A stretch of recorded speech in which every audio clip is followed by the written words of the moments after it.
shall we get this show started? I know we're going to have more folks continue to pop in, but time is precious and time is valuable. So today we're going to explore the veteran's journey through higher ed and really just emphasize the need for support through that transition and supports that address both mental health and substance misuse prevention. And it really does start with understanding the veteran mindset. And we'll, of course, talk about protective factors as well that really foster resilience and talk about some strategies and different approaches y'all can carry forward there in Louisiana. That's what we're going to talk about today. Looks like y'all are pretty much familiar with us. I'm Dave. And with me today, I've got Sarah to be one of our co-trainers, and Jason wasn't able to make it. He's double booked, but he sends his warm wishes. Sarah? Morning, everybody. Just checked the weather down there in Louisiana. It looks like you all have some beautiful sunshine. We are swimming up here in Virginia. It's been raining all week.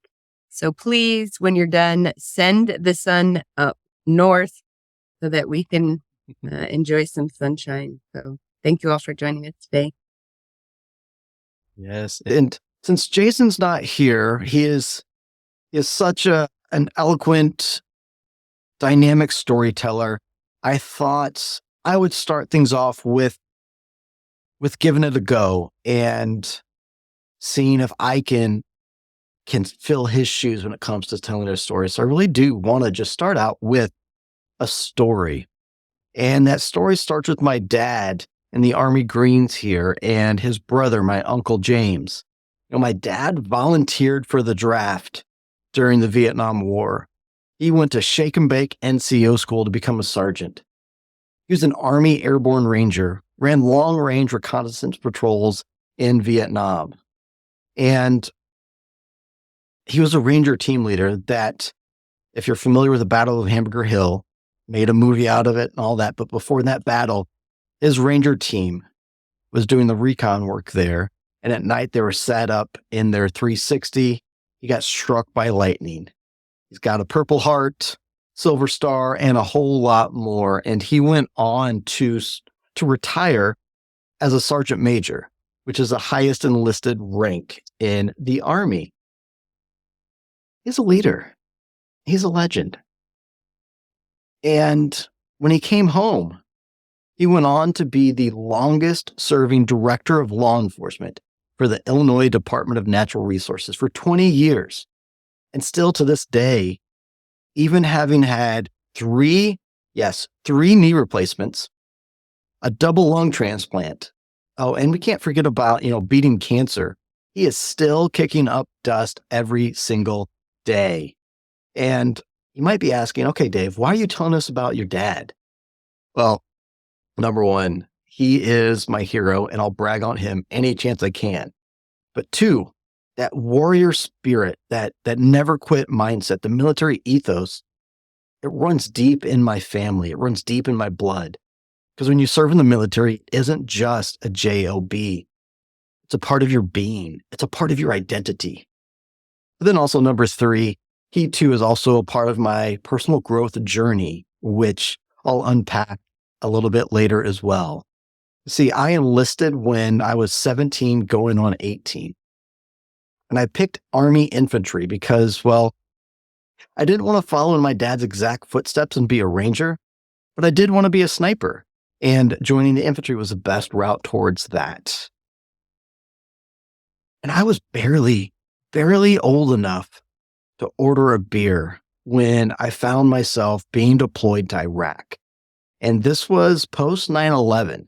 So to say those tensions were high is just a little bit of an understatement. I was thrown right into the deep end. When we put our boots on the ground in Baghdad, we were told that our sector was the wild, wild west, the welcome to combat. I was smart enough to know that I didn't know everything, but still nothing in my 21 years had prepared me for what I would see during that year in Iraq. I went from attending classes as a a junior in college to from juggling studies to engaging in small arms fire and being hit with an improvised explosive device during my first week in country. And that's actually a picture from right after it happened. I ended up leading more than 180 combat patrols as well. And when I returned to college in the fall of 2006, I was I was quite literally a different person. The classmates that I'd been with my previous 3 years in college they'd graduated. They were gone. I felt lost in a sea of just strange faces, people I didn't know. I felt alone. And in addition to the culture shock that comes from returning home after combat, I was struggling with things that I just couldn't understand. I couldn't sleep. I was easily agitated. I always felt on alert, on guard. I thought that as time went on, those memories would fade. But instead of time healing all wounds, I found myself remembering things that I experienced with alarming clarity, and a seemingly innocent sound or smell could trigger those rapid fire memories and anxiety that left me shaken and just wanting to come home. Now, there back in class, I was older than all the other students, both in terms of my actual age, but also my life experience as well. And so trying to relate to my classmates felt forced. And it often left me feeling just emotionally and physically exhausted. It's like it drained my people battery. And things were so simple before, being able to just kick back, relax, put my feet up, and just have fun. But those things felt oh so out of reach now.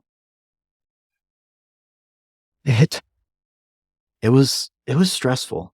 It was. And I didn't know it at the time, but I was experiencing full-blown post-traumatic stress disorder.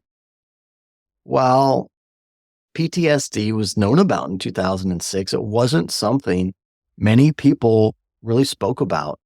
And I even heard it framed as a new age diagnosis. But I'm guessing you all know PTSD has been around in one form or another for centuries. Other generations may have called it shell shocked, soldier's heart, battle fatigue. Call it whatever you want.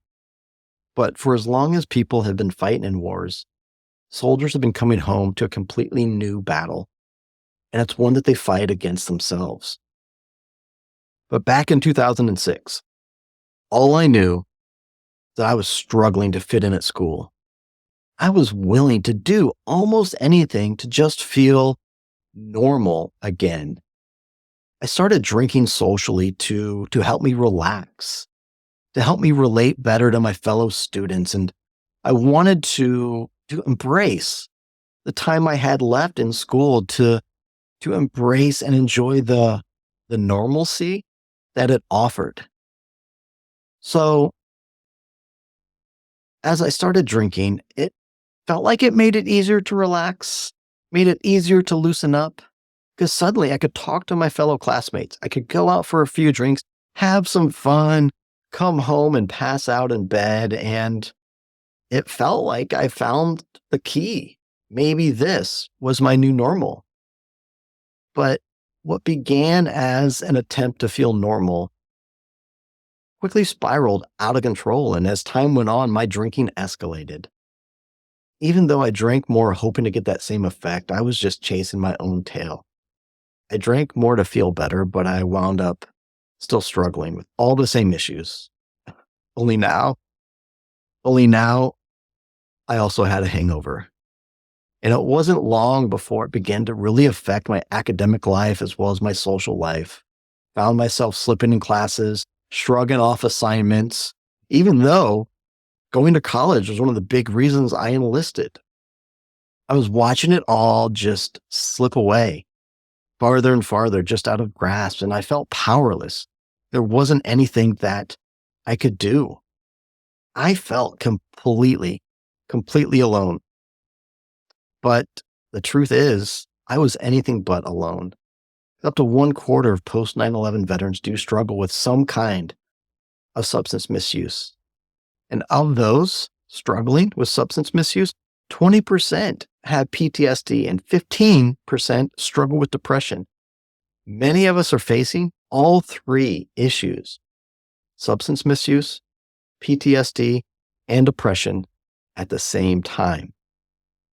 Tackling even one of those is a challenge, but multiplying it by three, it is easy to see how things should get real complicated real fast.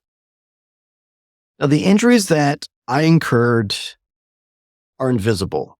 And as a combat veteran, I was convinced that because I successfully dealt with so much in Iraq, I had to deal with the pain I was experiencing on my own as well. And despite my best efforts to deal with the issues I was experiencing, that emotional turmoil, that fatigue that came with it, just turned me further inward. And the spiral continued until I realized that the life I was living was not one that was in alignment, that fulfilled my potential. I was proud of my service. I knew that I could handle living and fighting in a combat zone, then why couldn't I do something as simple as maintain friendships, feel safe in group settings? Why couldn't I do that? So after months of questioning what I was experiencing and repeatedly following the same self-destructive pattern, I began looking for a way to help myself. And as difficult as it was for me to accept that I had a problem, it was still too difficult for me to seek help from others. I felt certain that I would be able to find a solution to this problem through just hard work and focus.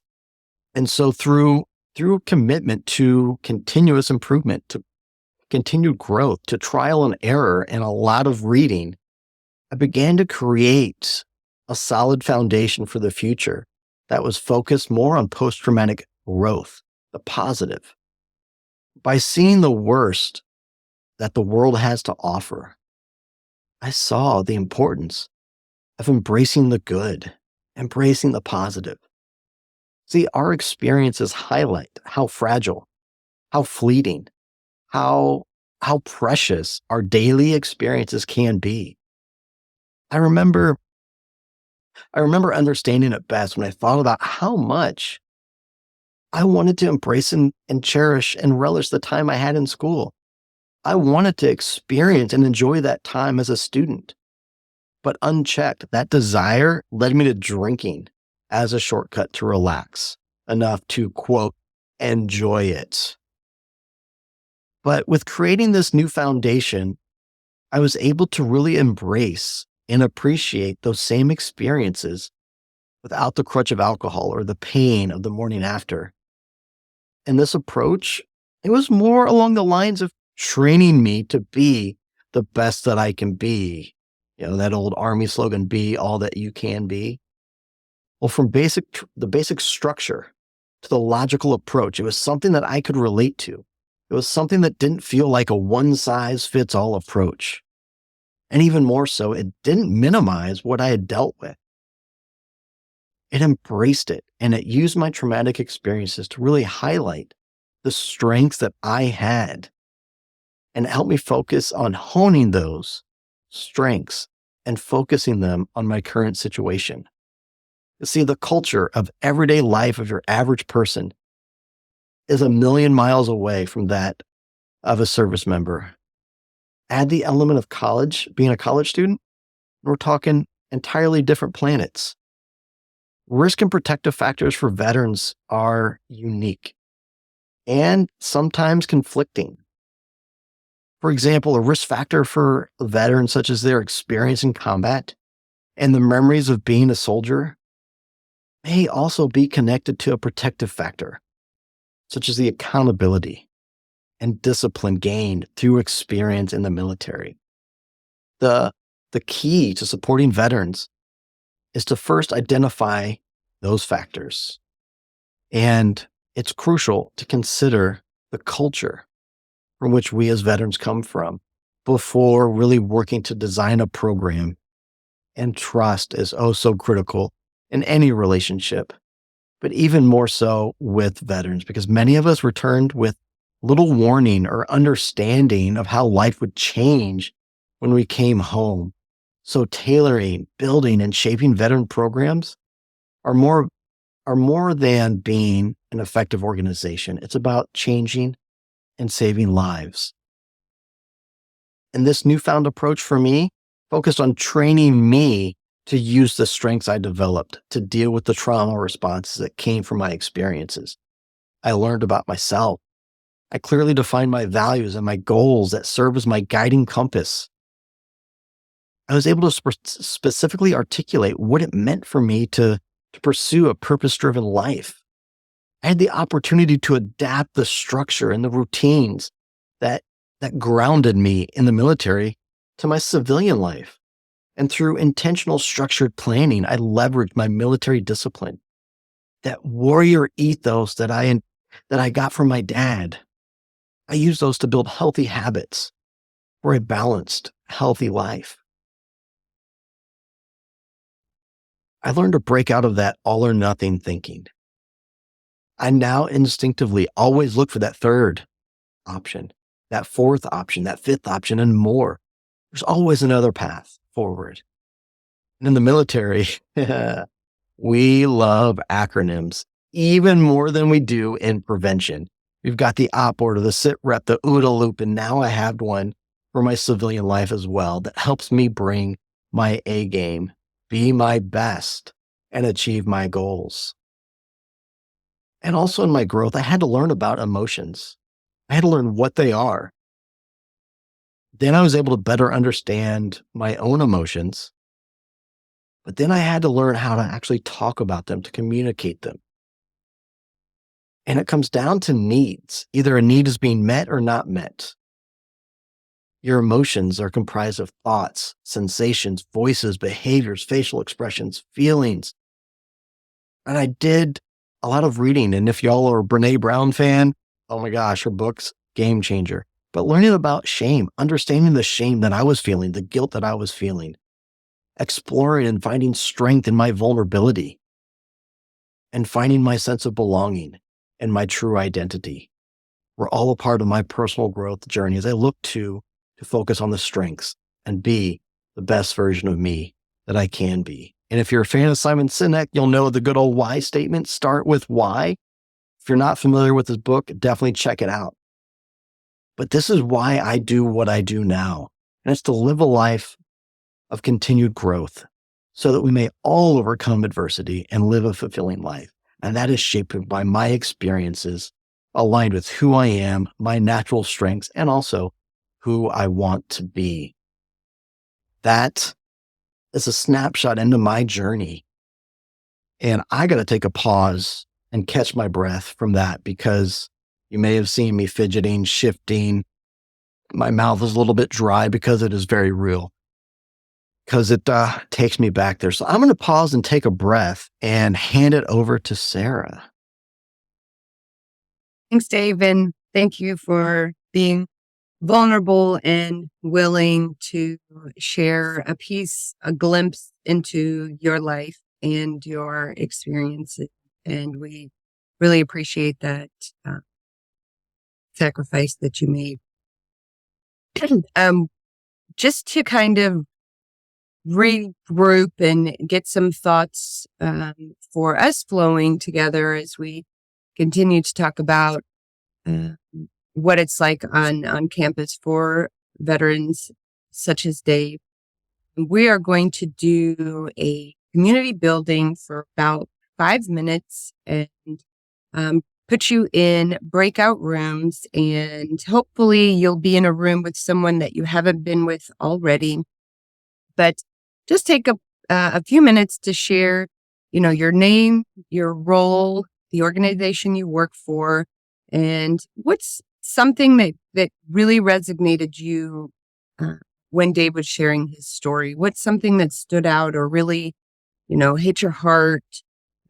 or that you really felt deeply connected with, and just take time to share that in a group, and then we will come back together. So Dave, if you don't mind opening up those breakout rooms for us, and we'll give you about 4 minutes, 4 to 5 minutes to share that information. So hopefully you all had a chance to meet and speak to some new folks and just share what resonated with you, what you're maybe hoping to get out of this training here today, and just hold on to those things that resonated with you throughout this training as we continue to build and expand on those risk and protective factors, and how we can really strengthen our veteran students that are in our Louisiana. So let's take a look at some of the topics we are going to address today. So a veteran's journey to campus. We're going to go over some of those overlapping risk factors that may lead to substance misuse and abuse, or mental health issues. We're going to talk about protective factors and how we can build resiliency within these student veterans, and how we can leverage their strengths. And lastly, we'll go over some integrated prevention strategies, and we will end the day with a nice activity and teach back and talking. And so we've got some really fun things planned, a little differently than our last two sessions if you've joined us previously. So hope that you all are excited and ready to go on this journey back to school, back to campus life. So before we get into that, we're going to just talk a little briefly about what veteran students look like and what the landscape looks like. And you'll see here that veteran students are more likely to be older. In one study, it showed that students' average age is 32 years old, with active duty being at least 25 years old when they first go back to school. When looking at reserve and guard students, they're most likely to start between 18 to 24. So very similar ages, even as Dave was sharing in his story about being a junior when he was deployed. So he was in school very young. They're most likely to be married, have children, have a disability. They're also most likely to be working full-time or part-time. And they're most likely to be a first-generation student. The top motivators for pursuing higher education for our student veterans are to attain better career opportunities, self-improvement or personal growth, looking to achieve a greater financial or economic status, looking for professional advancement. Half of student veterans are looking to leverage their earned benefits. So the GI Bill, like Dave said, was one of the reasons why he joined the military was for college and education. And especially with National Guard, a lot of state National Guards pay 100% tuition. And so it's a huge benefit that is well-deserved and well-earned. 43% of students say they go back to school for a desire to help people and make a difference within society. And then others are looking to enhance their technical skills. Yeah. And so these are kind of our general demographics of what our student veteran population looks like. And when we go and take a look at the veterans in Louisiana, there are about 288,000 veterans and their families within Louisiana. 10,000 bring in more than $168 million to Louisiana's higher education communities. So that's a huge amount of revenue that is brought in by our, whether it's veterans or their family members that may be using their GI benefits and providing that income to the state of Louisiana. And then when we are looking at some of the educational attainment of our students in Louisiana. So this is data from Measuring Communities, and this is 2022 data that really just looks at the percentage of educational attainment by veteran status. So green is our veteran status and gray are our non-veterans. And you can see that veterans are more likely to have at least a high school education. So that's why they're less likely to have less than a high school education. You've got the majority of them have some college, similar rates of bachelor's degree or higher. But there's, if you don't know, the Military Family Research Institute at Purdue, they have a great data resource tool, Measuring Communities. And you can look at other things as well, like how many veterans utilize the GI Bill or other state funding.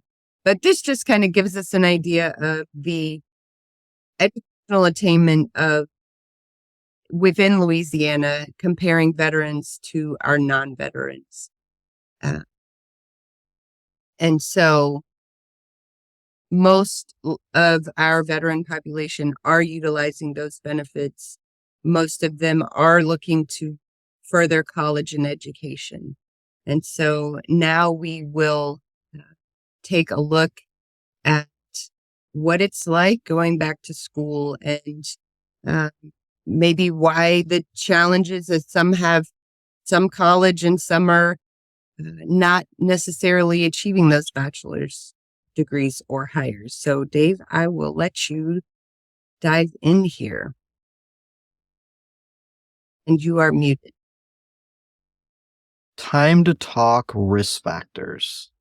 And this is a critical, and it just hits me talking about the risk factors because it was my life.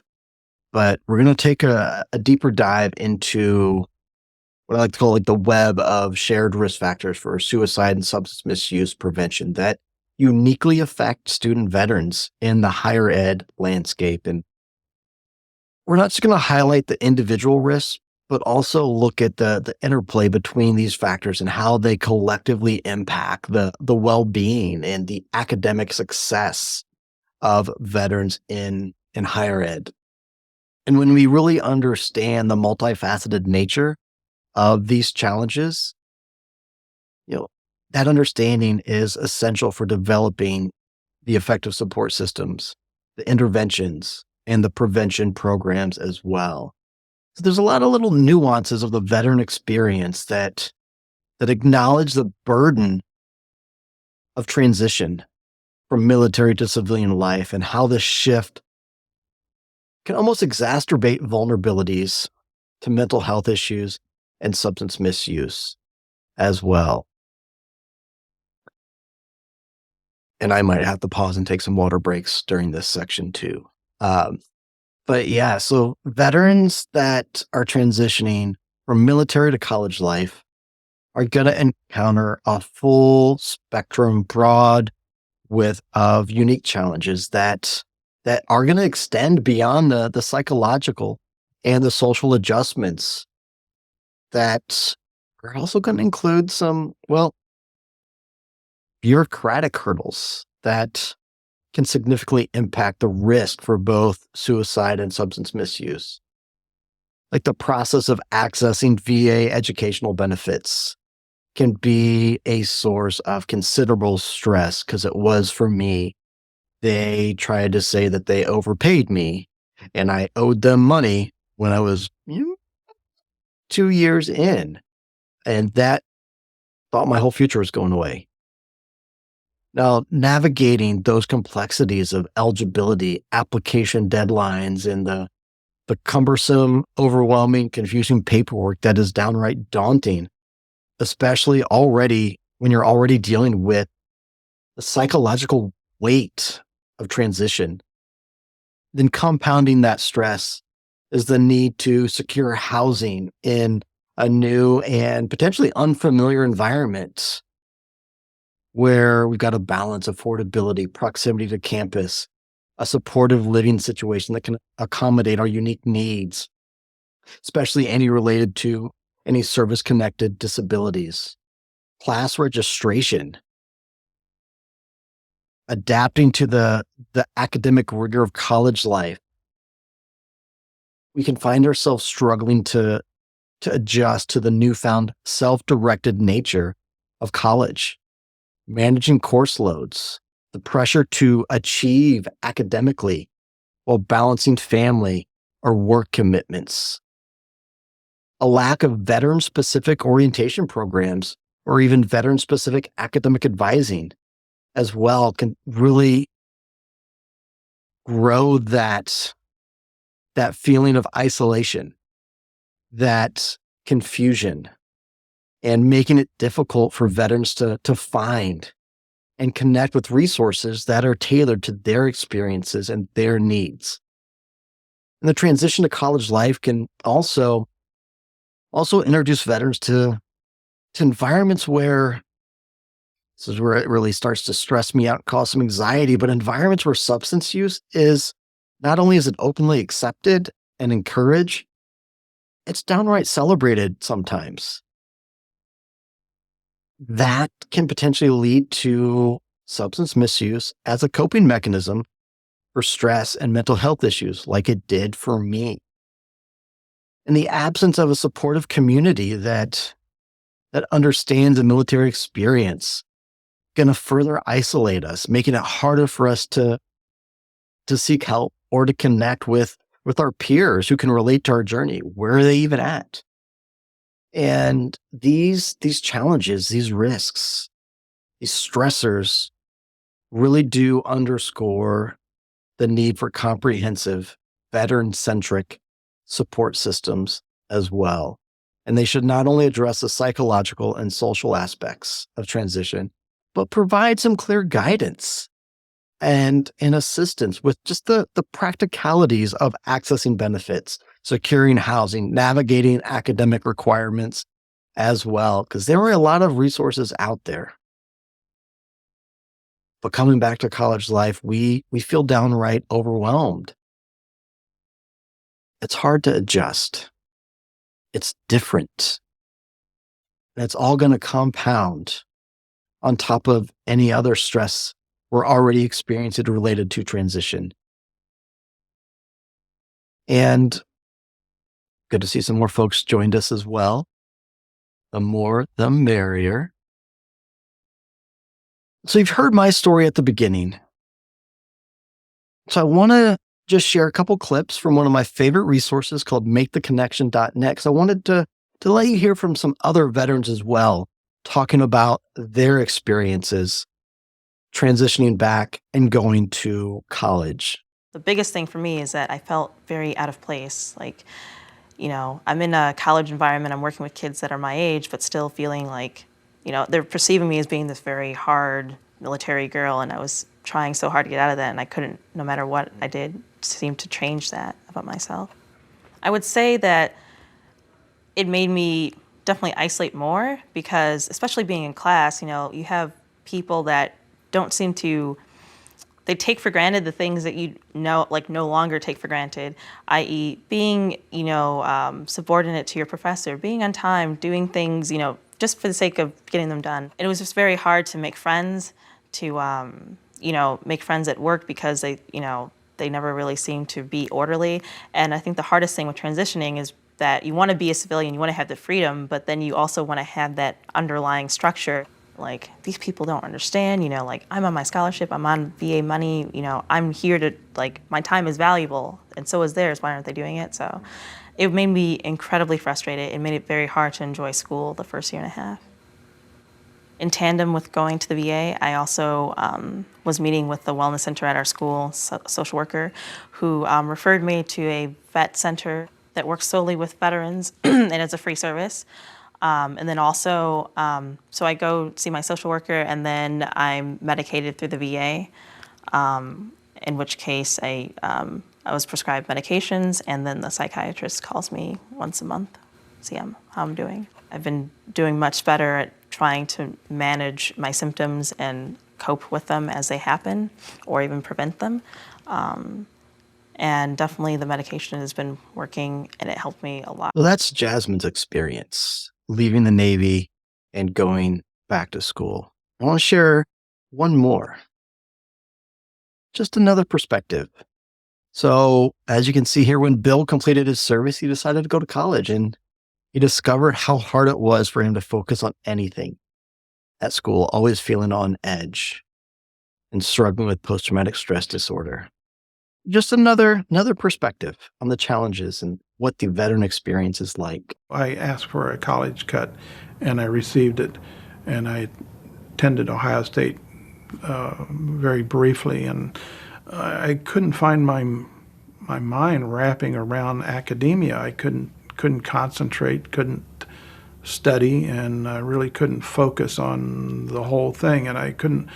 Well, this was well before the diagnosis of PTS, which occurred in 1980, and I couldn't understand what was wrong with me because I felt nervous. I felt I was tapping my feet all the time. I couldn't sit down, and I had to. My head had a swivel on it. I was always watching everybody, and whenever somebody came into a room or something, I was watching them before they saw me, and I couldn't understand why I was like that. So, just another perspective, another veteran's voice, unpacking, sharing their experience of going back to college, the higher ed environment. And, if you were with us last week, what about the family members? What about the family members?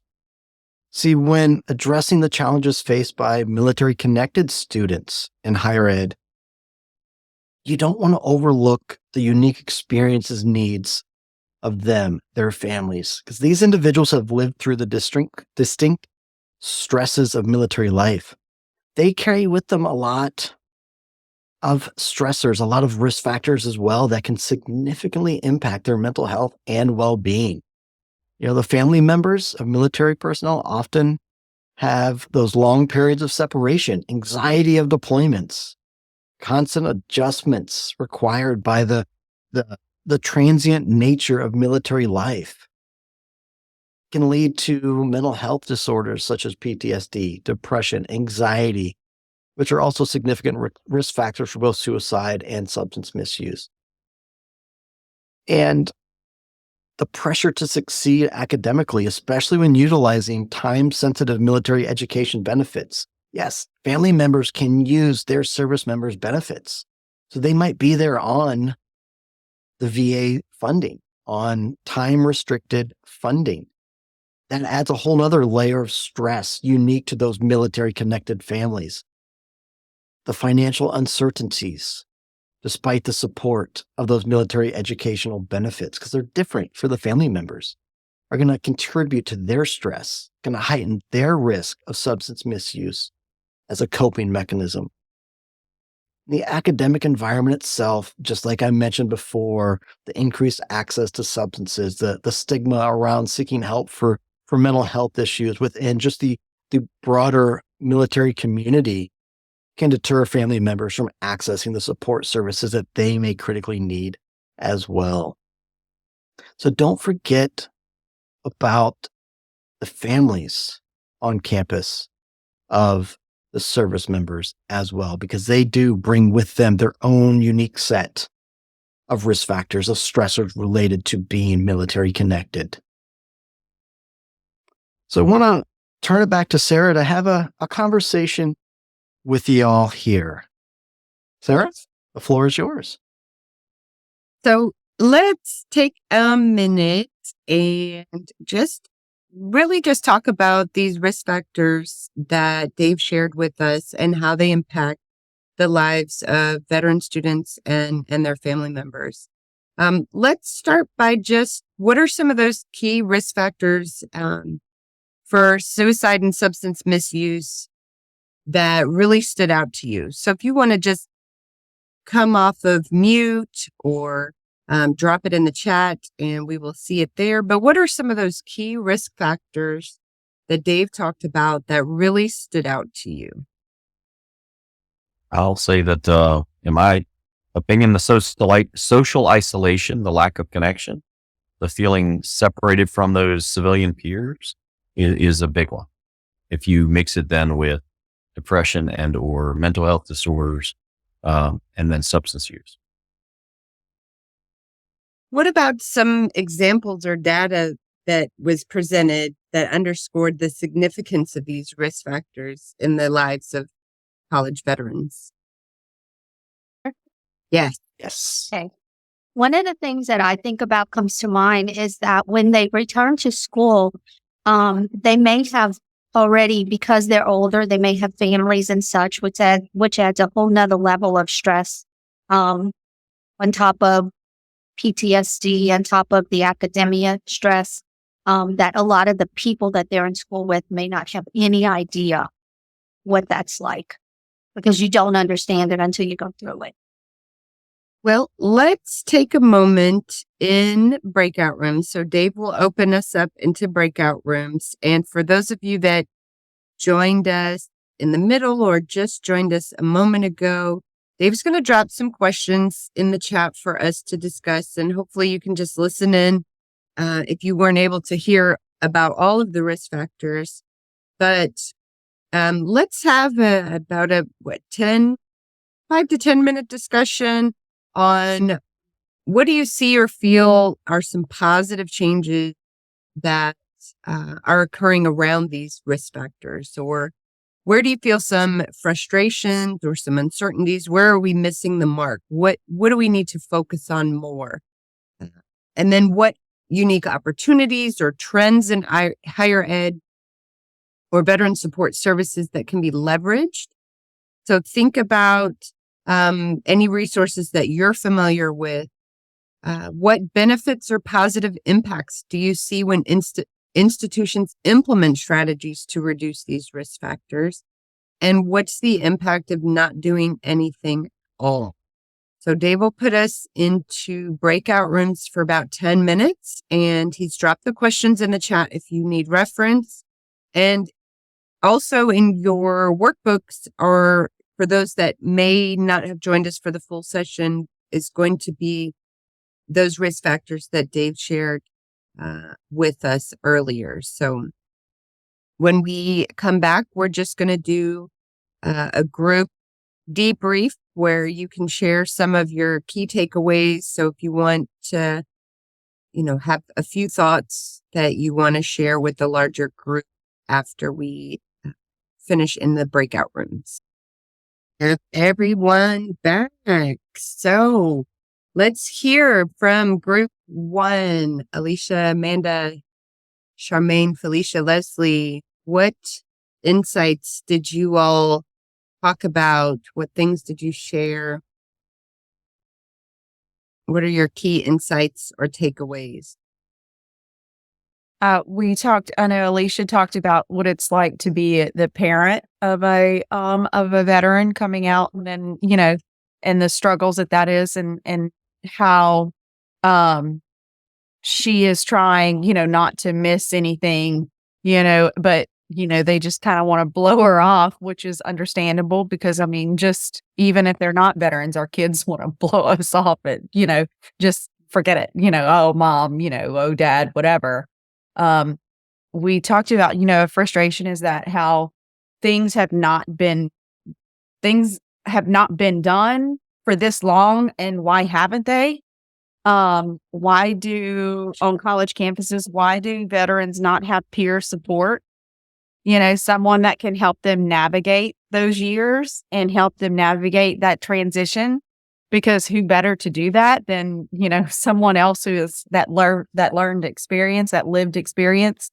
in the transition too about how from one learning experience to the next, like if they're going straight out of high school into the military and then they go into college, like high school is totally different the learning experience from college. And people who go straight into college have that problem, transitioning. So you can imagine, so like Alicia said, imagine putting all that on top of like PTSD and everything else, all those other things that those transitions that they're going through all at the same time.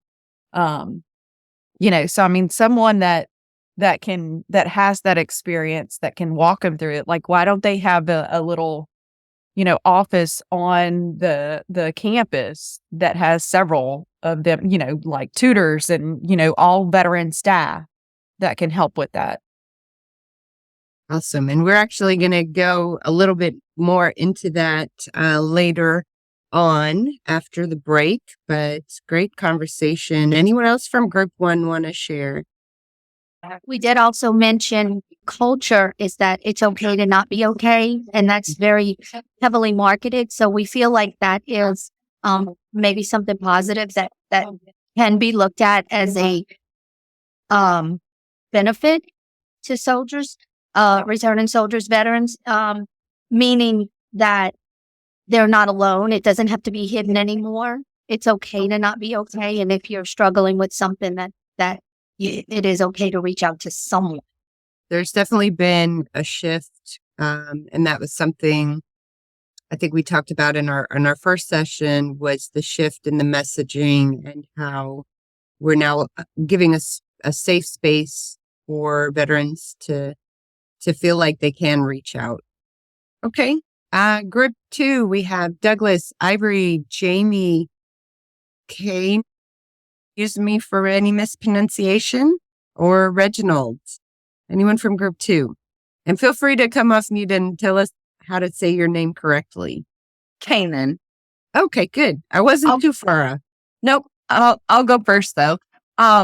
So I guess when we were discussing it, I did it from a personal perspective and from a professional perspective, because I've kind of got a wide range between Gold Star spouse, surviving kids, and now I'm remarried to a disabled veteran, and then my job with homeless veterans and those at risk, and trying to navigate them going back to school. So I kind of had a wide variety. And I guess one of my biggest things with the risk factors of the veteran and the family members going back to school is navigating the benefit system and the lack of training that a lot of people have, and where we kind of have to educate them on what our benefits are and what our needs are before they can begin to help us. And then they're not trained enough. So they give you just enough to help the immediate problem and then push you out the door to the next person, because they don't really know how to help, even in our vet centers and stuff here. But I do know at LSU, when my disabled husband went back to college, the disability services there was actually more helpful than the veteran services. And they were willing to uproot entire classes and move them if it made him feel better. And so that was one of the big things that I really liked about what they're trying to do for our veterans. That is great to have that positive experience down there, and share that. We're actually going to dig into some universities and institutions in our activity and take a look at some of the ways that they are supporting veterans. So I don't work in higher education, but we do have a lot of veterans that come into work in the law enforcement world. And I see the trend in law enforcement increasing about peer support services. And I think that there'd be a lot of benefit to having peers trained to bridge the gap between that transition time. You find out who's coming back to school that's a veteran, you get a peer to talk to them, kind of take away the stigma of talking to somebody else, or make a warm introduction, and it may go a long way. As peer supports in the law enforcement world, we are the bridge between a critical incident and a mental health provider, where no law enforcement officer wants to go talk to them. So we use that peer support as a bridge. And I having been a veteran, transition twice from different times to college, had somebody come to me and said, "Hey, I'm a veteran. This is how I did this. These are the safe places to go. These are the places I would probably avoid." Making that warm introduction to some of these services might help uh, get more people involved, because I was telling them in the group, my transitions were not that way. And it delayed Veterans Benefit Administration and many other things for a long time, just because of a lack of information or a lack of connection. Thank you for sharing, Douglas, and that delay. I think that's really hit home for me. It's the delay in the life that you want to live. We will pass it over back to Dave to talk about some of these protective factors and how we can build resilience within our student veteran population. Yes, I love where y'all are thinking, the direction y'all are headed. I put in the chat box there, Douglas, yes, yes, and more yes, like that would have been a game changer for me in my transitions. And let's continue down that thinking about what are some of those protective factors, the warm handoff, the peer support, and how can we help foster and build and nurture resilience to mitigate the risks of suicide and substance misuse, to really help provide and empower our veterans with the tools that they need to navigate the challenges of college life successfully. And so we're first going to talk about resilience, because resilience is the ability to just bounce back from challenges, to adapt to adversity and continue moving forward. And for us veterans, this resilience is often forged through our experiences in service. It embodies strength, perseverance, adaptability, and recognizing and valuing the resilience in our veteran students really is a first step in supporting their journey through higher education. And resilience is not just about enduring hardships, embracing the suck, and driving on. It's about using their experiences to grow, learn, and to thrive. And this resilience is built on their foundation of rigorous training, discipline, and the unique sense of camaraderie that comes from facing adversity together. I don't know about y'all, but it seems like a pretty good testament that their ability to handle stress, make critical decisions under pressure, and adapt to new challenge environments is forged, is strong. And in the context of higher education, this resilience can really show up in several different ways. We may showcase just exceptional leadership qualities. You might see a strong work ethic, problem-solving mindset that may set them apart from other students. It will often approach academic challenges with determination and perspective that is really enriched by our diverse experiences. But I gotta note that resilience doesn't make us immune to the challenges of transition, to the challenges of academic life, to those risk factors that we just talked about. But it does give us a unique set of tools, of skills to really navigate those challenges. And so in supporting veterans, recognizing and valuing this resilience is crucial, because you're going to better understand the strengths, the perspectives, and the experiences that the veterans are bringing to the classroom and to the campus community. And so acknowledging their resilience, we can foster an environment that not only supports their academic success, but one that leverages their unique skills and experiences.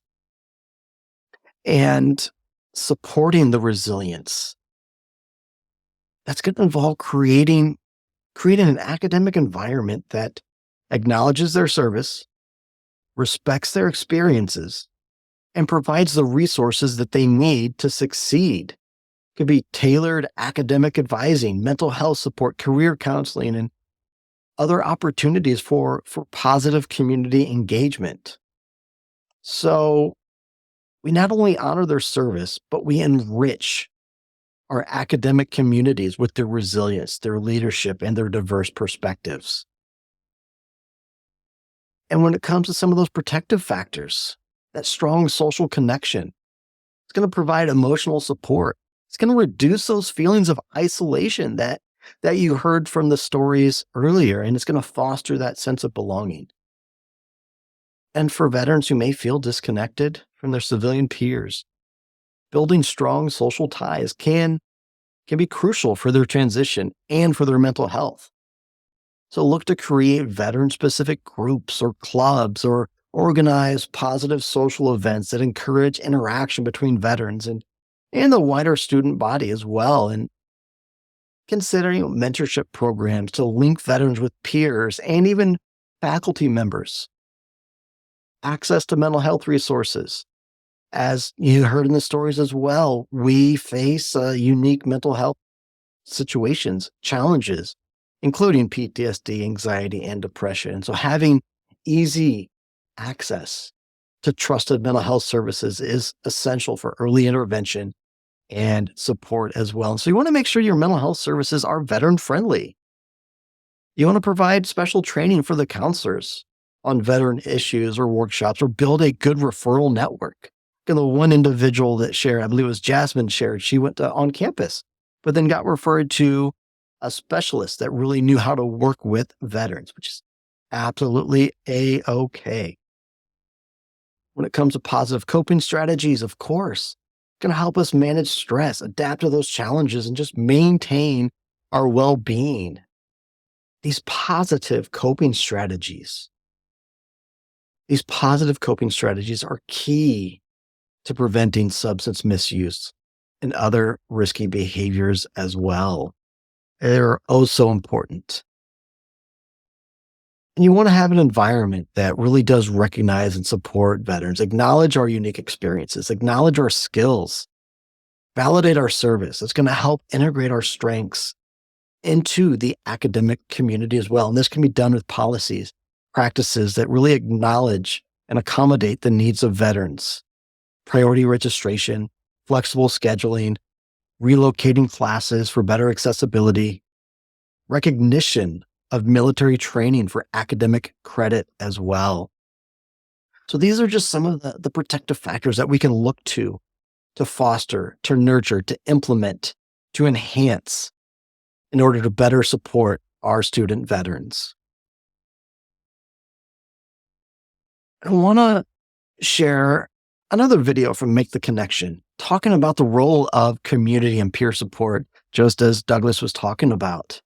Because peer support in the lives of veterans transition to college cannot be overstated. The networks of support serve as a critical lifeline that offer a sense of belonging that, as you heard in my story and in the other stories, is often lost after leaving the structured environment of the military. So fostering community that values understanding and mutual respect. Campuses can create a nurturing environment where veterans feel seen, they feel heard, they feel valued as well. And in these communities, letting us share our unique experiences and challenges and find common ground to offer mutual support. Because that camaraderie that we're used to is even more important in combating those feelings of isolation that many of us face, and will significantly reduce the risks associated with mental health struggles, including the potential for suicide and substance misuse. Peer support groups, veteran-specific organizations within the college can really facilitate smoother transitions, providing resources, guidance, and that sense of belonging. So let's hear from this veteran about the role of community and peer support.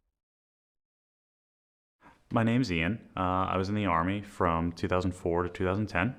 During that, I deployed to Iraq from 2008 through 2009. I got out of the military in 2010, and I've been a student veteran since then.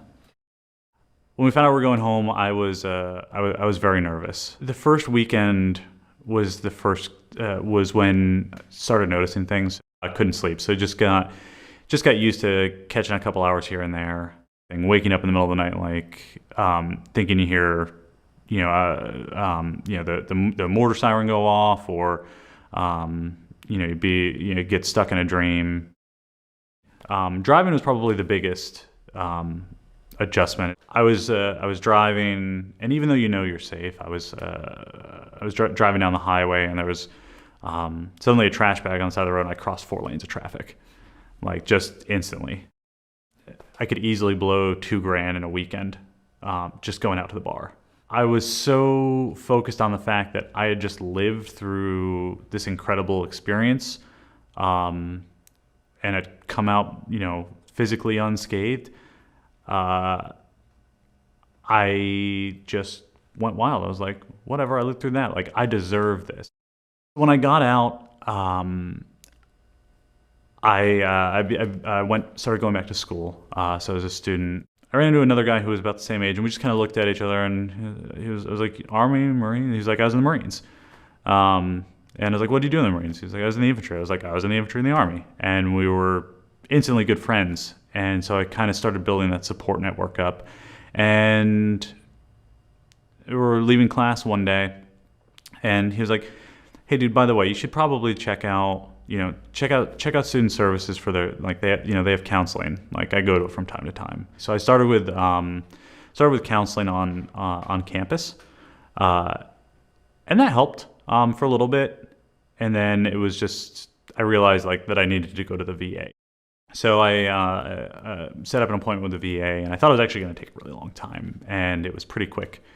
And so went in, and the guy who I saw was a Vietnam vet who was really cool. Like, he was easy to talk to, and I think the fact that there was another vet sitting there talking to me, or even some of the other people that I'd seen after seeing him, who weren't vets, but they were, their spouse was a veteran, or they had some sort of connection, or they had just worked with so many veterans that they understood and they could empathize, and really focus on getting stuff out, taking stuff off your shoulders.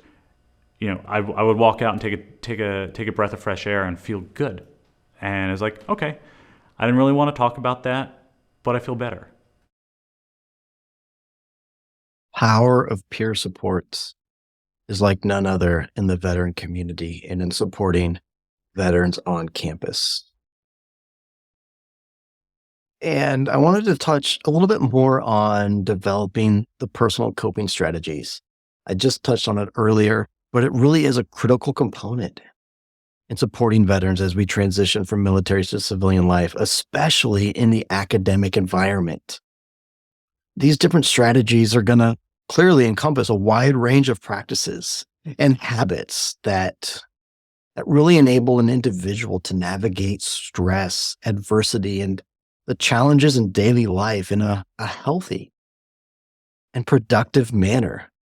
Stress management techniques such as mindfulness, meditation, deep breathing exercises are foundational tools that help veterans maintain emotional balance, maintain mental clarity. And by integrating these practices into our daily routine, we really can enhance our ability to remain focused and calm in the moment.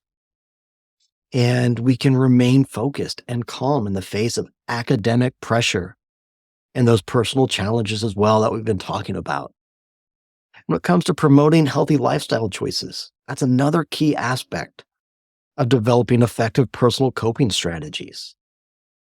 Regular physical activity, which has been shown to reduce symptoms of depression and anxiety. shown to improve mood, boost your overall energy levels, and also encouraging a balanced diet. Sleep, sleep, encourage healthy sleep habits, encourage a priority focus on sleep. And all of these healthy lifestyle choices are intrinsically linked to mental well-being as well. And that last one, engagement in activities that bring joy and bring fulfillment, hobbies, creative arts, volunteering. All of those are going to provide positive, healthy outlets for veterans to express ourselves, to relax, and also for personal growth. Now, these activities, they also kind of serve as a distraction from stressors, but they're also opportunities to discover new passions, build a sense of accomplishment and self-worth. And so empowering veterans with these personal coping strategies is essential for fostering resilience and autonomy, because it's going to equip us with the tools we need to proactively address and manage stress rather than reacting passively or resorting to unhealthy behaviors and coping mechanisms such as substance misuse. So these strategies are going to contribute to a holistic approach of well-being, encompassing physical health, emotional health, and mental health as well. And as we veterans develop and refine our coping mechanisms, we'll build a robust framework, a foundation for navigating the complexities of civilian life and academic life. It's going to strengthen our capacity for success and set us on a path towards fulfillment in life after service.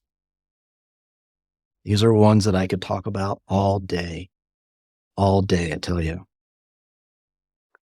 So when it comes to integrating protective factors into academic life, got to take a strategic approach to this, because this process is really going to involve embedding a supportive framework within the academic ecosystem that really does acknowledge and leverages the unique strengths and the needs of veterans. So by doing so, institutions can create a nurturing environment that not only facilitates academic achievement, but also promotes mental health, fosters, nurtures resilience among veteran students. See, creating an inclusive academic environment is foundational to integration. You want to foster a campus culture that values diversity, including the diverse experiences of veteran students, and recognizing the value of resilience means appreciating the life skills, the perspectives that veterans are bringing to the academic setting. I talked about leadership, teamwork, problem solving, all honed through our military service. So educators, administrators, student affairs professionals can acknowledge this by incorporating discussions around military experiences and let veterans contribute into the curriculum and the classroom dialogue. That will validate, that will celebrate the identity of veteran students, and offering those flexible learning options like we actually heard about. That's another critical aspect. We may face unique challenges that require accommodations, deployment schedules, health-related appointments, the need to balance education with work, with family responsibilities as well. So flexible scheduling, online courses, open office hours, understanding absences or assignment extensions can all help alleviate stress and support veterans in their academic pursuits. And providing access to mental health. Really spent a lot of time talking about this one here, but providing that on-campus support, easy access to trusted support, having that network, the partnership with local VA centers as well, to build that comprehensive support network where veterans feel comfortable seeking help and discussing their experiences without stigma is crucial for early intervention. And we need to actively support veteran student organizations and events as well, because these organizations are going to offer a platform, a space, an opportunity for veterans to connect, to share experiences, support one another, and foster that sense of community and belonging.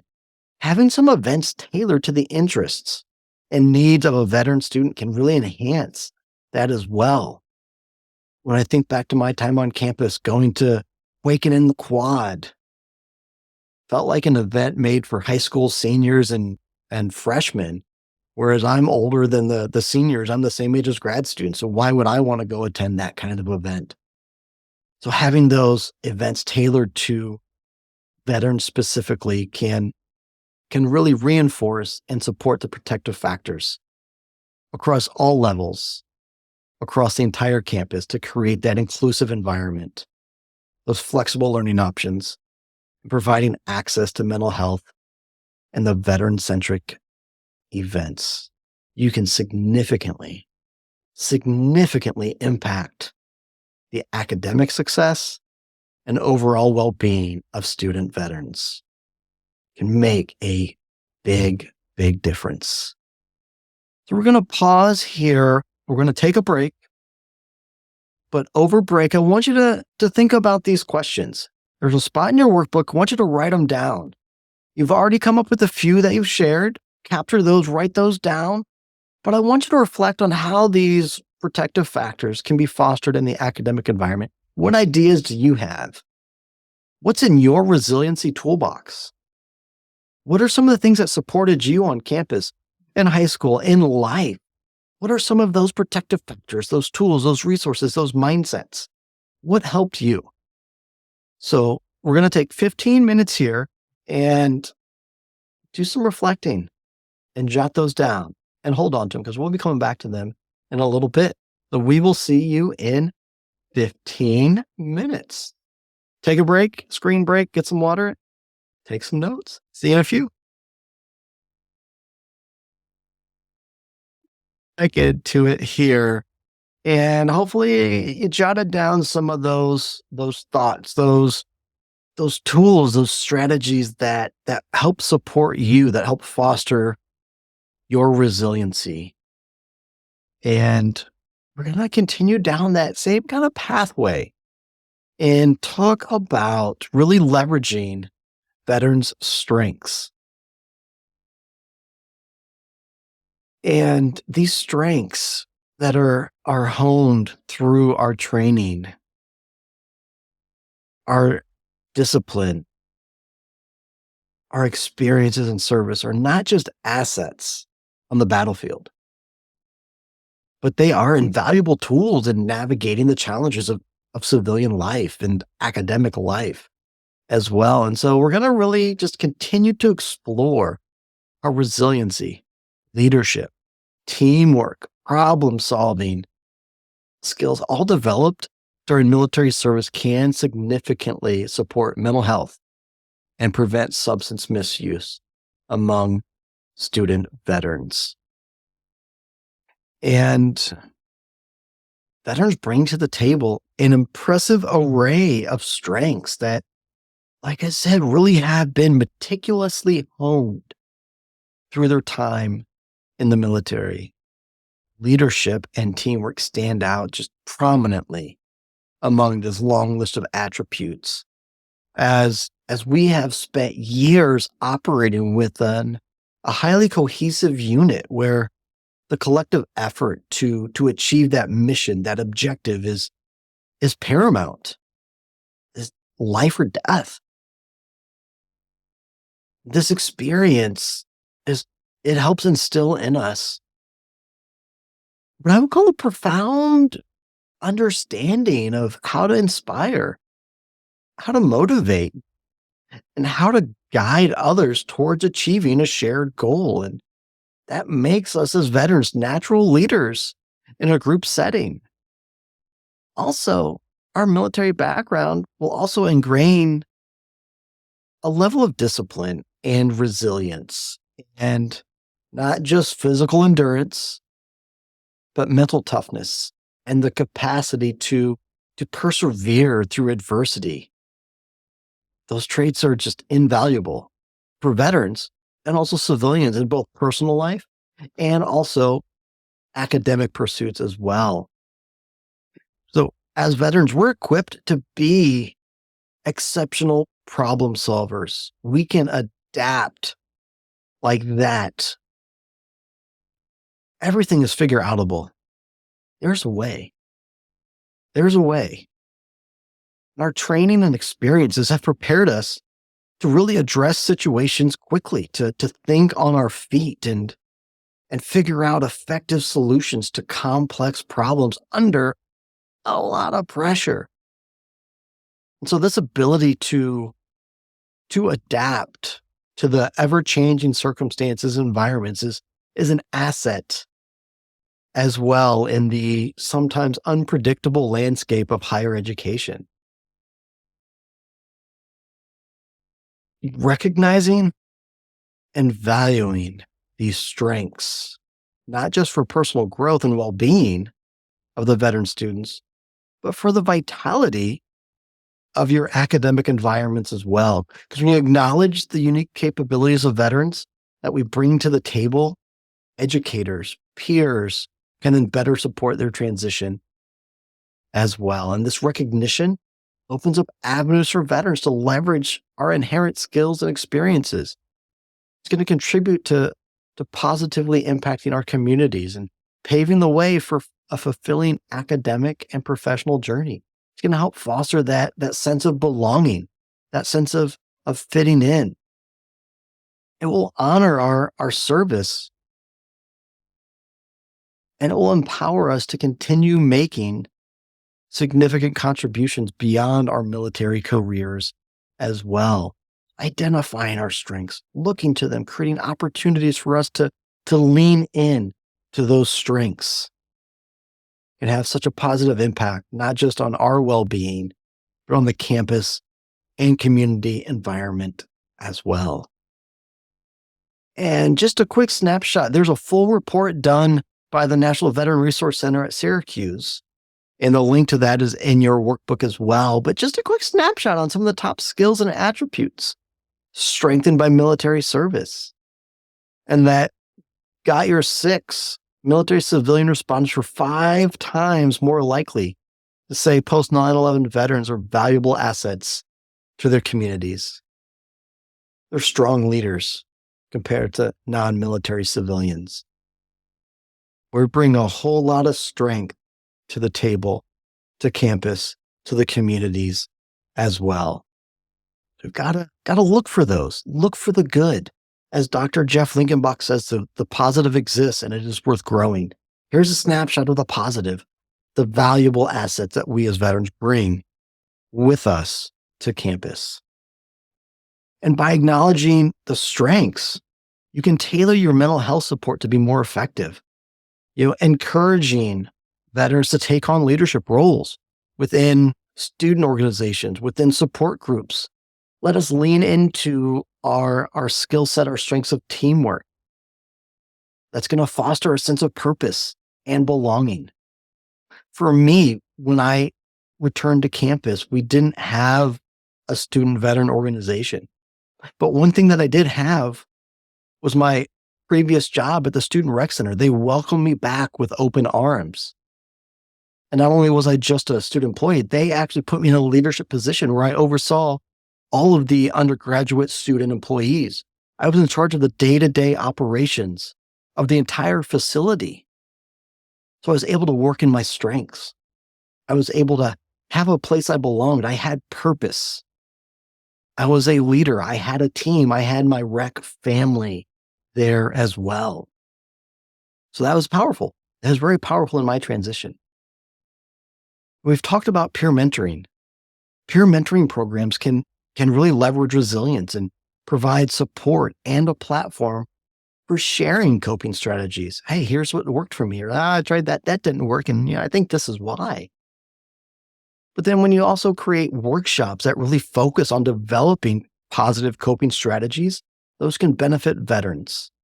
as well, can help reinforce and strengthen their problem solving skills and helping them see how they can apply those problem solving skills to academic life, to civilian life as well, to make those skills even more relatable. And, you know, when it comes to utilizing those problem solving skills and workshops, like that's something I want to just kind of unpack a little bit more as well, because these workshops are what I call like a dynamic, very, very powerful approach to leverage veterans' strengths to support our mental health and resilience in both academic and personal life as well. It's going to equip us with the ability to assess the situation critically, identify the challenges, and develop effective solutions as well. And like in these workshops, we as veterans are going to be able to apply our problem solving skills to identify the stressors. We'll use our analytical skills to pinpoint specific stressors in our own lives, whether it's related to academic, personal, or even just the transition from military life. But the identification is a first step in problem solving. And then in the workshop, you'll work then to develop personalized coping mechanisms, because it's not a one size fits all. That one size fits all feel is one thing that made me disengage.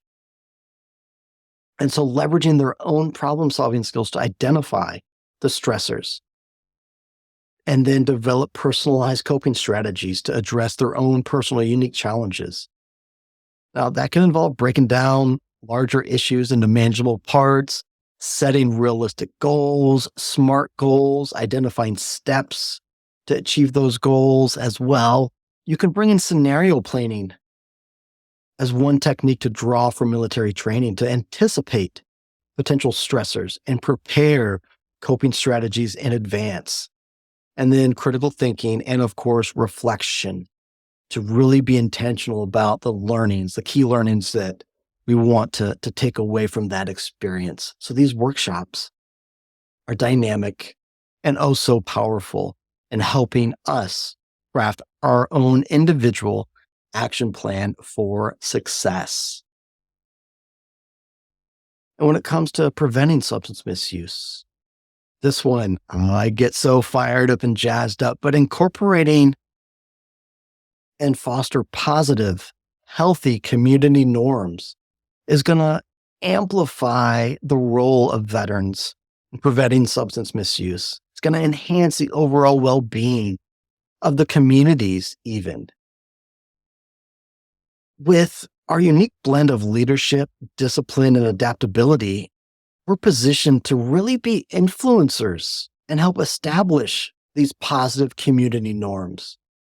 By creating an environment where healthy choices are valued, healthy choices are promoted, and by fostering positive community norms, it's going to create a culture where substance misuse is openly discussed in a manner that emphasizes education, prevention, and support rather than judgment or stigma.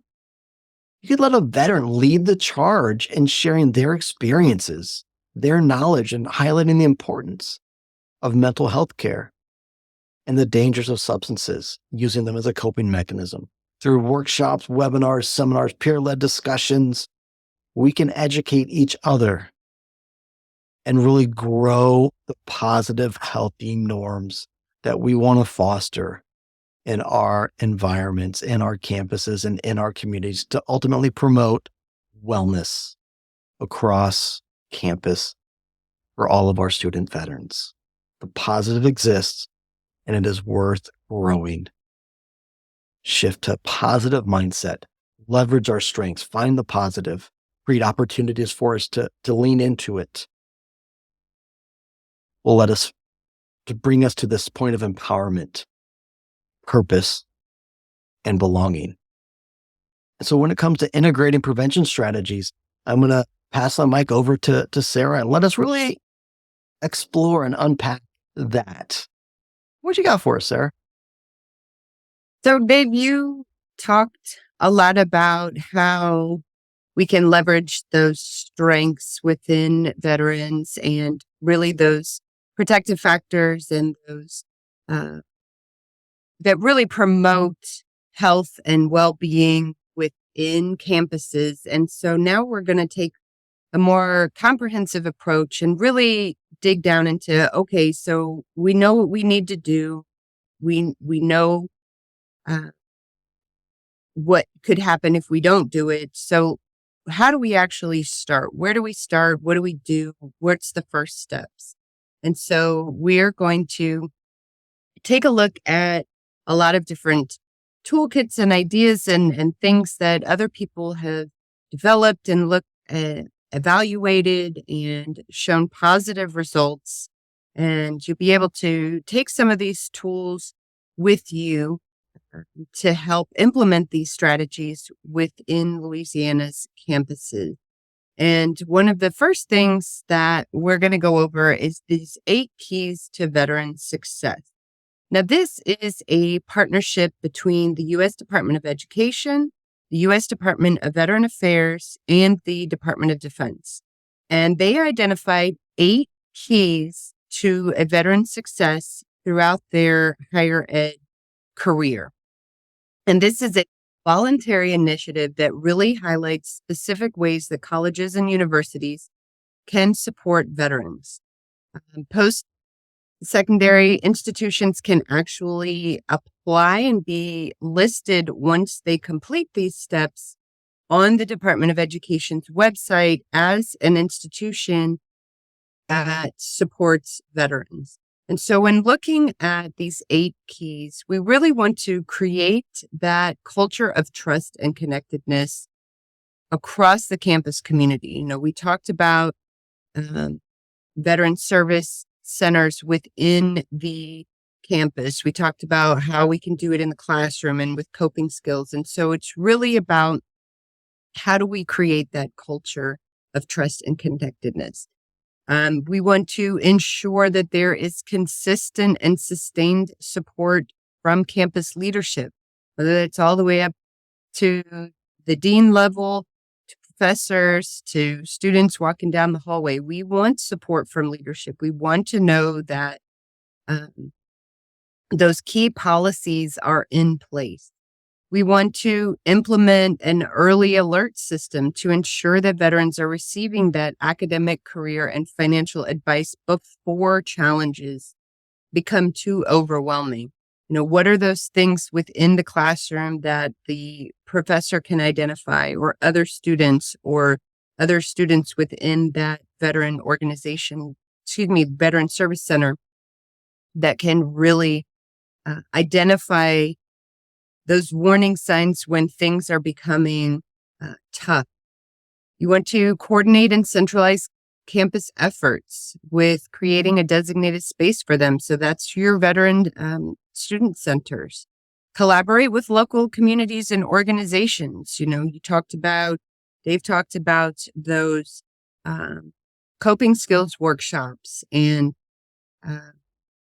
how can other community organizations come in and offer those classes, those prevention classes? How can we offer those gatekeeper classes, suicide prevention classes that teach about warning signs and things to look for? Being able to partner with them, with the VA, to provide gun locks within the gun locks or medication lock boxes within the veteran student centers. We want to start data collection on veterans, including demographics. What are their retention rates? Are they completing their degrees? Why are they leaving? Student surveys, focus groups, really just learning about how we can use data to guide us in our steps to creating this successful veteran experience within those campuses. We want to provide comprehensive professional development for faculty and staff. Whether it's within a specific program and you're teaching staff about things to look for, or just educating them on the things that you've learned today in this class, on the challenges that are faced by military connected students within the campus. And you really want to develop an overall system that supports and sustains effective practices for veterans, like those policies that Dave talked about priority registration and, having being able to move scheduling and classes and preferred seating and all of those things that, can really support them and make that transition easier. And by having it in writing and having it on policies, we're able to assure that the changes are sustained and long lasting throughout the career of the veteran while in school. And so once there are actually over 40 sites from Louisiana that are listed on the Department of Education's website that have implemented these 8 keys to veteran success. And the website is down there and it's also in your workbook if you want to see a list of those 40 plus sites within Louisiana. And so when starting to look at how we implement these 8 keys to veteran success, we can use a variety of different tools. These are some tools that Dave and I support, we promote because they are very comprehensive and really give you these step-by-step guides that can give you that practical information. Like, the blue graphics are the VA's college toolkit. You can go on their website and learn about student veterans and just use the educational piece and take that and share that with universities and institutions. There's information on faculty tips for making referrals to counseling that can be very useful for your veteran student centers or your classrooms. Tips for making your syllabus veteran friendly and creating new student guides as they're coming to school for the first time. Adjustment issues in the classrooms. There's also a lot of helpful information there for veteran students that could be printed out and given to new students through a back to school event or, a new student orientation folders you can create to distribute to veteran students. We've also, in the purple, got the Military Family Research Institute from Purdue University, which has a lot of downloadable handouts that can speak to how do you honor those unique experiences? How do we celebrate the veterans on campus? How do we take the military training and experience and translate that into courses? There's so much training that our service members and veterans go through that can be transferred into college credits. So there's guides on their website that'll tell you how that translates. Tips and ideas for enlisting support of faculty and staff.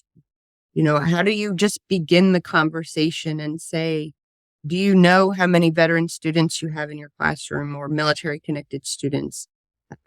Here's how you can enlist the support of faculty and staff. It's got recommendations for policies regarding deployments and other challenges. What do you do when a student is called to service in the middle of semester or has training, mandatory trainings right before exams or a final paper or is due? There's recommendations in there for certain policies. There's a toolkit for developing a student veteran organization that can be really helpful for those schools that don't have those student centers. And it's you see Success in 3D for veteran students. It's a how-to step-by-step guide on how to create those centers.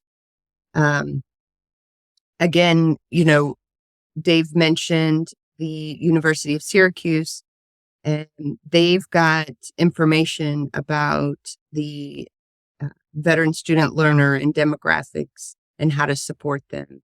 And then lastly, we've got the Student Veterans Association of America, which is the premier organization for leading service, research, programs, and advocacy for veterans in higher ed. And it gives you information about how to advocate at the campus level, policy suggestions, and also student resources. So these are some really, really helpful tools that will help you start that plan of educating and advocating and working with those campuses and universities to ensure that those 8 keys of success are being implemented.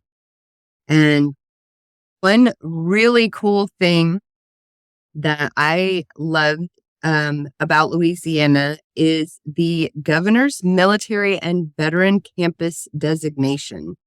So this is actually very, very similar to, if you were here last week, the Purple Star Award that recognized the military connected students in K through 12.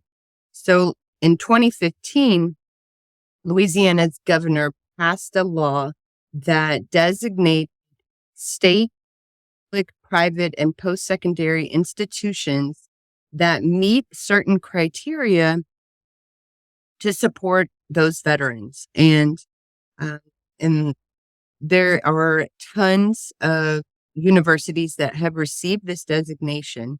And what they do are these institutions are identifying that they're doing that data collection for both veterans, spouses, and their dependents. They're creating and maintaining that supportive environment for military service people.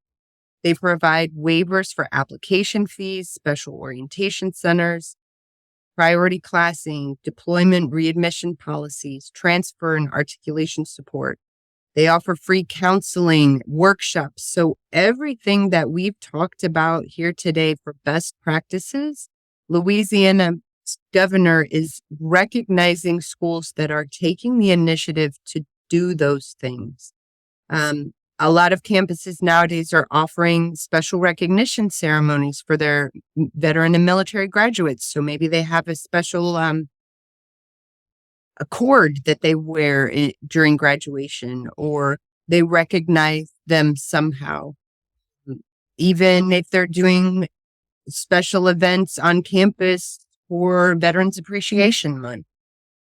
And so additionally, the LA Vet Corps are becoming more and more prominent throughout Louisiana, And these are a list of the 22,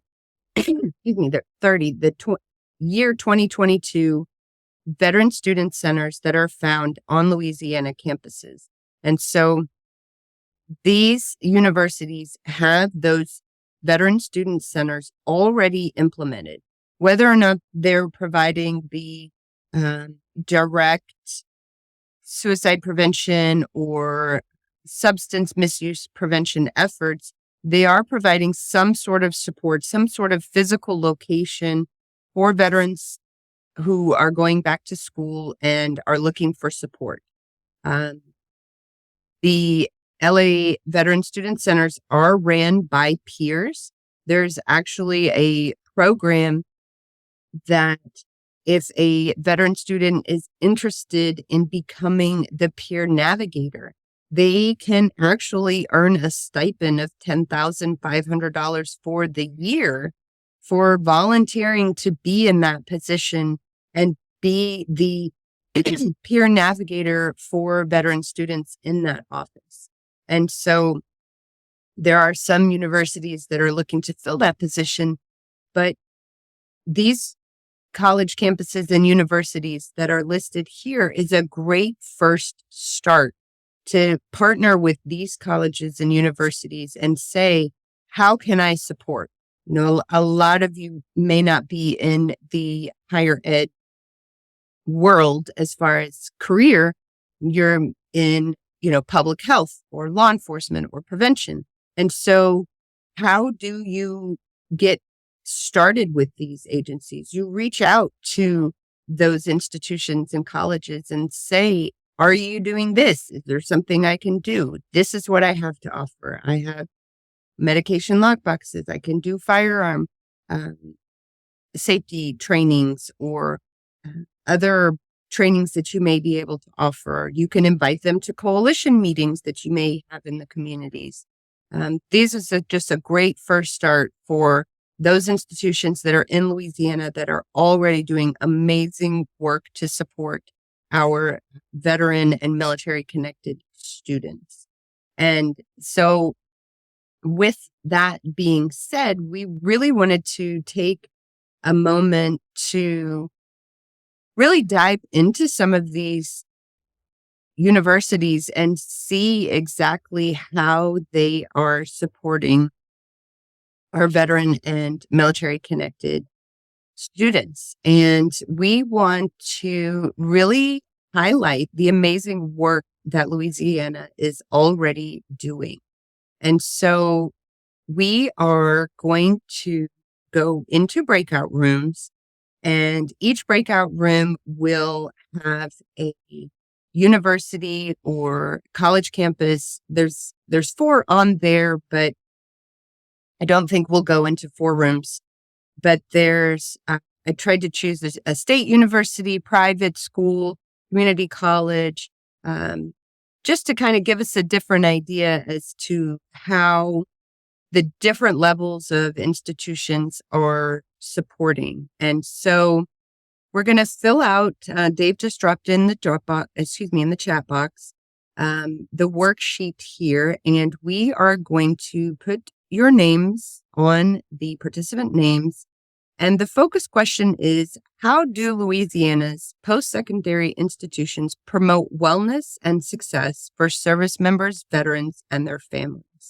And we've got some of those key success questions written down here. And if I just want you to take a look at the institution's website and see and write down ideas. How are they creating that culture? What are those things that you're seeing? If you're a veteran looking at attending Baton Rouge Community College, what are those things that are standing out to you that say, I'm going to be supported at this school? My needs are going to be met at this school. How is the institution coordinating and centralizing campus efforts for veterans? And where's that space for them? Do they have a director of their Veteran Student Center? What's their contact? What's their hours? What policies or systems are in place at that campus to support those veterans? And so we're going to give you, I think, about 20 minutes to really play around on their website as a team and start jotting down those notes and things that you see that are helpful to ensuring the wellness and success of our veteran students. And then at the bottom, there is a place where you can some really notable ideas worth sharing. So something that maybe you hadn't thought of, maybe there's something even that we haven't discussed as a best practice that you think, wow, I would really like that if they offered that to me. And we're going to come back as a group and debrief, and take this time to really highlight what Louisiana is doing. And these schools are really exceeding expectations and really supporting our veteran students. One of the things that we see is those protective factors are there, but they're more there just by happenstance or chance. They're not as robust, institutionalized. We are doing this because it is a protective factor for this. And so we want to give you a chance to really look through and uncover the positive. Find those, connect the dots between those protective factors, that leverage veteran strengths that we've talked about, and just uncover the positive, capture that, and then share that with us. And on the websites too, don't be afraid to go venture out to their social media pages too. See what are the conversations they're having. How are they engaging in social media with their veterans as well? questions, comments? All right. And when you get in breakout rooms, if somebody wants to share their screen and give a tour, if y'all want to just peruse on your own monitors, that is a-okay as well. But have at it and feel free to use the ask for help feature and we can jump on in your breakout room and give you a hand. All right. We'll see you in a few. So group one, what did you all did first, I guess, let's make sure what university or institution website did you all look at? What kind of things did you notice? How was Louisiana State University creating and promoting that wellness and success for veterans that are attending their campuses? I guess that was I don't remember what group I was in. I guess that might have been us. Okay. We looked at LSU, ULL, and Xavier, and we found that LSU's they had some information on their websites, but we found that the other two were a little bit they were more user friendly, I guess. We did find another one that was kind of really cool. We found there is a actual scholarship that high school and college students can apply for to travel, to keep going down, to travel to the World War II Museum and learn about decision-making skills and all that. And we thought that was really cool. We found Xavier's website has lots of information. ULL and Xavier's websites had the most information. We also found that like the Xavier University, like if you go to the not necessarily Xavier, Louisiana, but they have the parent university has a virtual veterans and military affiliated student center. So even if you didn't want to go into most of it, I think all three of them have actually a student center there on the grounds on the campus. But I thought that was kind of cool that they had a virtual. I can't remember if it was ULL or Xavier. They had ULL. They have a Veterans Upward Bound, which is open to veterans and military affiliated students, where they can kind of go through it, kind of gives them some skills to succeed in school, kind of catches them up on the learning and that. They also have counselors and peer support and tutors that are available through that as well. Those are just some of they see how it just seems like those are the ULL and Xavier was kind of laid out much easier than the LSU one. We didn't get to the Baton Rouge community. So, I didn't even see that. The whole team we saw that the student center, but we didn't see the team. That's cool. That's a really good point that you make, Charmaine, is ease of accessibility. If you have this great resource, but no one can find it or no one can navigate it, especially when they're already navigating difficult challenges. Right. So the fact that Xavier and ULL was very easy to access, huge plus that they offered and provided services to family members as well.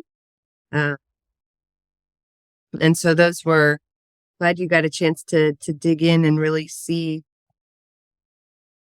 differences between how the universities provide that support and resources.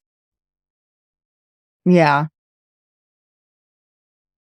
But that's kind of where we got, how they they coordinated. The LSU, you've got to dig a little bit as opposed to ULL and Xavier, where it kind of lays it out all up at the top where you can just kind of click and click and click on whatever you see.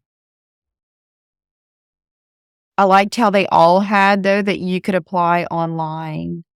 I forget which one too was talking about the assistance for families, like the spouse and children of disabled veterans, where you could apply online there too. And it lays it out, about how 90, depending on the percentage of disability in that and how much the student would get. I didn't dig enough, though, maybe not, or I just didn't see where it kind of lays out the benefits for children who are of veterans that are not disabled.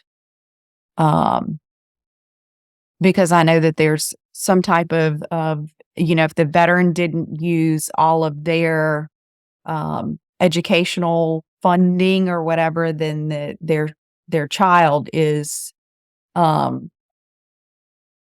I guess can get the funding that they didn't use. A friend of mine, her ex is a veteran, and her daughter was only entitled to what he didn't use. He didn't finish college, so she was only entitled to what he did not use.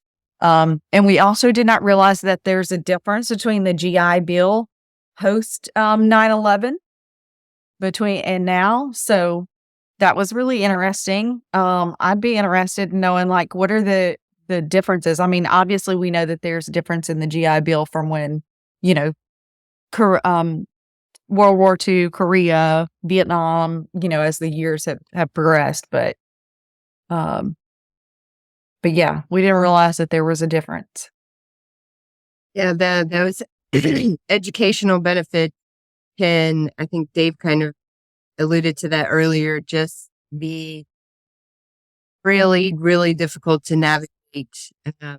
And so having a student center that is educated and versed and staffed by peer support, who's navigated the system and has tips and tricks, can be really, really helpful for someone who is going through the process of trying to access those benefits. So Right. Oh, and we saw that, the benefit chapters and that. And so, and then ULL, I mean, they list military dependents, that their office, some of the other ones like LSU and I think Xavier, I don't think they specifically listed out that they are for the dependents as well, but some of their programs are, but it didn't say, everything. definitely makes it easier to feel comfortable asking the questions if they've got it listed on there.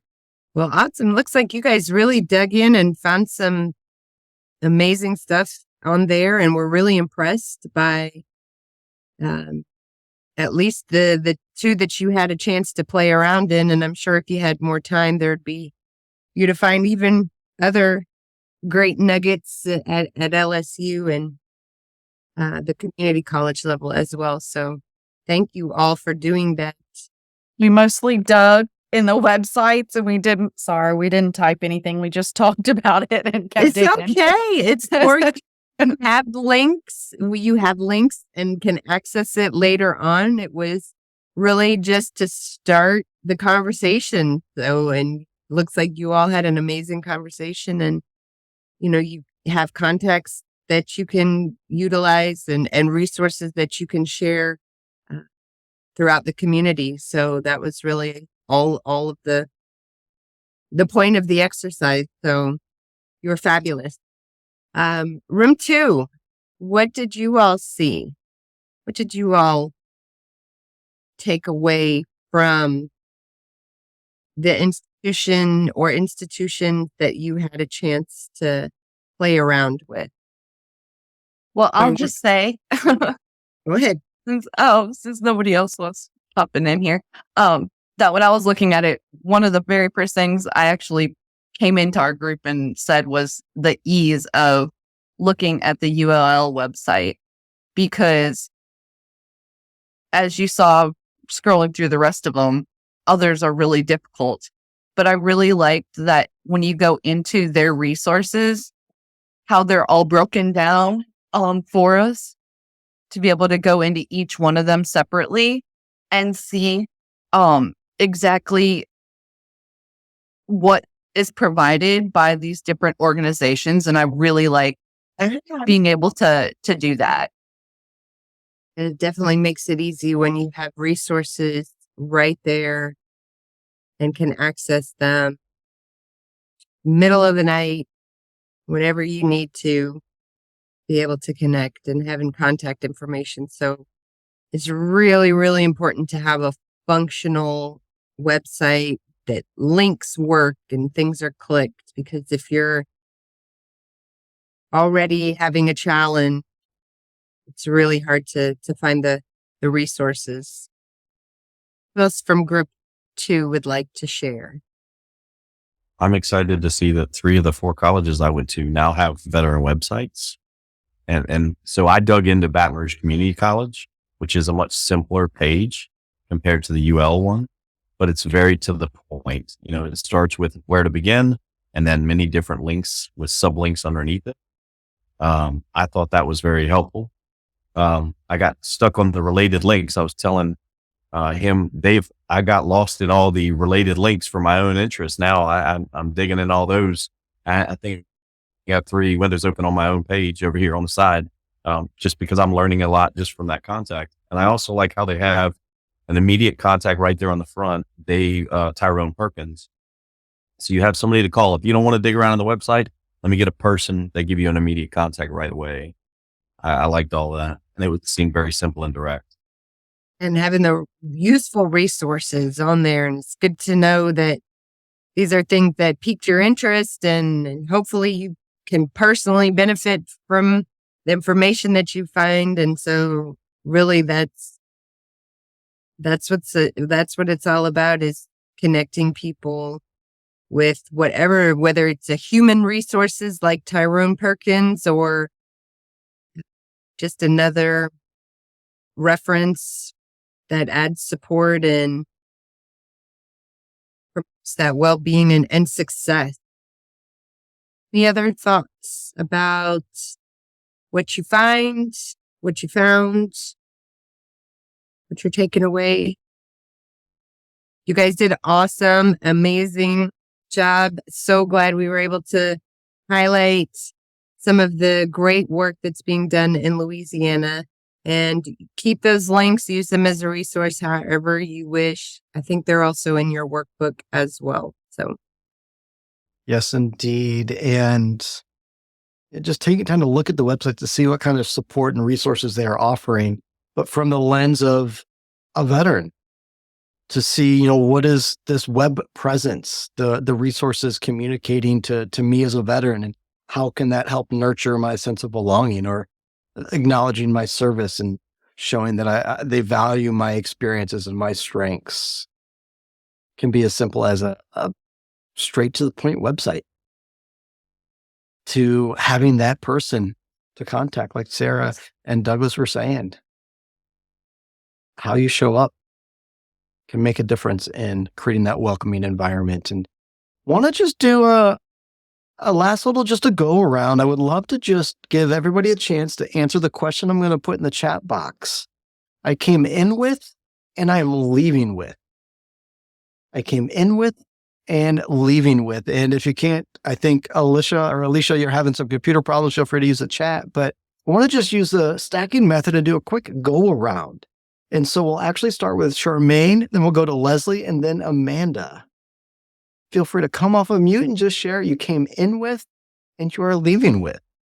So, I will respond. I unfortunately was called away so many times, so I wasn't able to fully participate. And, you know, that was really disappointing for me. But I was able to see or sit in on the last one that Charmaine kind of talked about with the different websites for the different colleges and universities.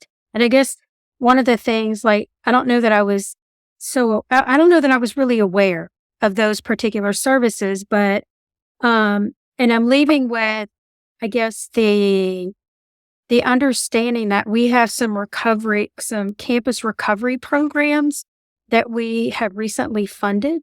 And so my thought was we need to make sure that we link these campus recovery programs with those services that are provided for on the college campuses, so that we close that gap, because that may even be an additional service or resource or area support, especially for those who have who are in recovery, whether that's from behavioral health or substance use disorders. Mhm. Oh, I like that. Yes. I'm excited to hear how that goes. All right. Thank you, Leslie. So we'll go Felicia, Kanan, and Douglas. All right. Kanan, Douglas, and Jamie. Okay, so I came in with a lot of knowledge of things like Upward Bound and the Vet Corps, because I send a lot of my student veterans there that I work with. But I'm really intrigued to dig into the VA College Toolkit and see what other stuff is available in there that I don't already know about to add to our resources for our vets. I dig it. I dig it. Thank you. Thank you. All right. Douglas, Jamie, and I'm not sure Ivory's there or not, but we'll check in with you, Ivory. All right. So I came in not really understanding how this works out when it comes to our application here, but I'm leaving with all kinds of good ideas of the workbook is great. How do we get people that are transitioning even from our job to civilian life should be considered, and how to go forward from there.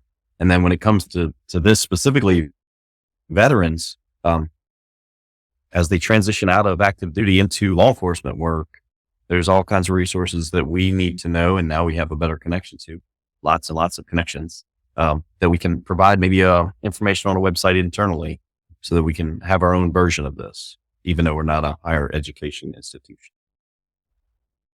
Oh, awesome. Yeah, I'm excited for you. I'm excited. All right. And Jamie, what you got for us? I came in with the understanding that, my son, let me preface this by my son, just got out of active duty. And so he is in college. And so my impression was that his experience is what everyone experiences. And as I explained in our meeting, one of our breakouts, he's actually in a military town still. So there is a difference in those resources and when it comes to location. What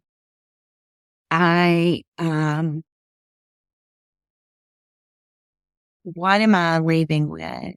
I am leaving with the solidified notion, I think, that peers need to be available to, especially in this, with this population. I think that, even going through the LSU webpage, and I know that that others mentioned that ULL was a little bit easier to navigate, as was Xavier. But of course, I chose LSU to look at, and it still wasn't what I would like for it to be. Not that they're going to listen to me and redo the website, but if there's a peer that's available to provide that assistance, I think that it is a great step because it keeps people from giving up. Because I think that a lot of times, especially when you need help, unless you're to the point where if you don't get help, it's going to be devastating. When you're searching and can't find the answer, sometimes it's just a whole lot easier to give up. So I think that peer, among 1,000 other things, would be instrumental in walking someone through the resources that are available to them. Absolutely. Absolutely. Absolutely. I love the conversations you all have shared, the wisdom you all have shared, the ideas that you shared, and the fact you all showed up and leaned in. It makes me happy as a veteran. And I'm excited to see what y'all do together in the future as well. And I just want to say thank y'all. Keep rocking, keep doing the good work you're doing. And don't be a stranger. Y'all have my email. You've got Sarah's email. We truly do believe prevention is better together. Together we are stronger. The eval is in the chat box. Would love your feedback. And at the end of the eval is a link to get your certificate. Keep rocking. Thanks for coming, everybody. Thank you all.